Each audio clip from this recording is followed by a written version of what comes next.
Sekarang saya akan mempresentasikan terkait tugas demonstrasi kontekstual pada modul 1.3, yakni rancangan tindakan perubahan dalam pendidikan guru penggerak. Nah, di sini saya memiliki pernyataan prakarsa perubahan, yakni menjadi pemimpin pembelajaran yang berpihak pada peserta didik sehingga dapat mewujudkan pembelajaran yang nyaman dan menyenangkan agar terbentuk murid yang QQ, yakni Qualify and Quality, sesuai dengan profil pelajar Pancasila. Di sini saya memiliki visi, yakni menciptakan generasi yang QQ, yakni Qualify and Quality, sesuai profil pelajar Pancasila. Maksud dari Qualify di sini yakni memenuhi syarat minimum sebagai peserta didik yang memiliki profil pelajar Pancasila. Sedangkan Quality yakni menciptakan generasi yang sesuai dengan profil pelajar Pancasila yang berkualitas. Di sini saya menerapkan atau mengadaptasi dari kanvas Bagja. Yang pertama, buat pertanyaan utama. Di sini saya memunculkan 2 pertanyaan utama, yakni apa yang perlu saya persiapkan untuk menjadi guru yang menyenangkan bagi peserta didik. Kemudian pertanyaan yang kedua, hal apa saja yang harus saya lakukan agar menjadi guru yang menyenangkan bagi peserta didik? Nah, untuk menjawab 2 pertanyaan tersebut, saya memiliki 3 tindakan atau 3 penyelidikan. Yang pertama, melakukan asesmen diagnostik untuk mengetahui gaya dan kesulitan belajar pada peserta didik. Yang kedua, melayani, memperhatikan perilaku peserta didik, kemudian komunikatif, ramah, menjadi teladan, humoris, dan dinamis. Dan yang terakhir, menguasai materi, memiliki teknik mengajar yang bervariasi, adil dan bijaksana dalam memperlakukan seluruh peserta didik. Kemudian dalam A, yakni ambil pelajaran, di sini saya memunculkan 4 pernyataan ataupun pertanyaan. Yang pertama, siapakah orang yang memiliki pengalaman yang bisa dijadikan rujukan untuk mewujudkan menjadi seorang guru yang menyenangkan? Kemudian yang kedua, aktivitas apa saja yang bisa dilakukan untuk menjadi seorang guru yang menyenangkan? Kemudian yang ketiga, situasi apa yang dapat kita amati ketika peserta didik merasa senang dalam pembelajaran? Dan yang terakhir, keterampilan apa yang dibutuhkan untuk menumbuhkan suasana kelas yang menyenangkan? Nah, dari 4 pertanyaan tersebut, saya memunculkan daftar tindakan atau penyelidikannya ada 4 juga. Yang pertama, guru yang menerapkan metode dan strategi pembelajaran yang menyenangkan.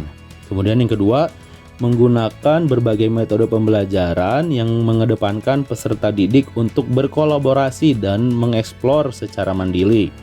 Kemudian yang ketiga, peserta didik aktif mengikuti pembelajaran. Dan yang terakhir, keterampilan dalam penggunaan media pembelajaran berbasis teknologi dengan aplikasi yang kekinian, misalnya menggunakan AI. Nah, kanvas yang ketiga, yakni gali mimpi. Di sini saya memunculkan 2 pertanyaan utama, yakni kebiasaan baru apa saja yang hendak saya lakukan. Kemudian yang keduanya, apakah kebiasaan baru yang akan saya lakukan tersebut dapat membuat saya menjadi seorang guru yang menyenangkan bagi peserta didik? Nah, dari 2 pertanyaan tersebut, saya memunculkan 2 daftar tindakan juga, yakni kebiasaan baru yang akan saya lakukan, yakni meningkatkan penguasaan materi, menerapkan berbagai strategi belajar, penggunaan teknologi, kemudian mendokumentasikan segala kegiatan pembelajaran, dan mengunggahnya di berbagai macam sosial media.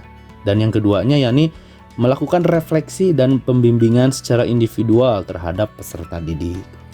Nah, setelah gali mimpi ini, kemudian ke kanvas yang selanjutnya, yakni tentang jabarkan rencana. Di sini saya memunculkan 3 pertanyaan utama. Yang pertama, apa saja langkah-langkah yang dapat saya lakukan untuk menjadi guru yang menyenangkan? Nah, kemudian yang keduanya, praktik baik apa saja yang dapat saya lakukan untuk menjadi guru yang menyenangkan? Dan yang ketiga, apa pencapaian untuk menjadi guru yang menyenangkan tersebut? Nah, jawaban dari pertanyaan tersebut yakni berusaha dekat dengan setiap peserta didik agar merasa lebih santai dan senang saat belajar, namun tanpa menghilangkan rasa sopan dan santunnya. Dan yang kedua, mengajar dengan semangat, hati yang ikhlas, dan juga sabar.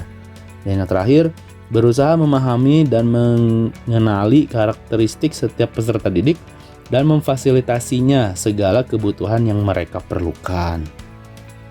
Nah, yang terakhir yakni perihal atur eksekusi. Di sini saya memunculkan 2 pertanyaan. Yang pertama, siapa yang mengarahkan dan memantau saya untuk menjadi guru yang menyenangkan bagi peserta didik? Kemudian yang kedua, bagaimana cara menjadi guru yang menyenangkan untuk peserta didik dapat terlaksana dengan baik? Nah, di sini saya mendapatkan atau menuliskan daftar tindakannya, yakni yang pertama, mengajak rekan sejawat dalam menyusun program pembelajaran yang menyenangkan.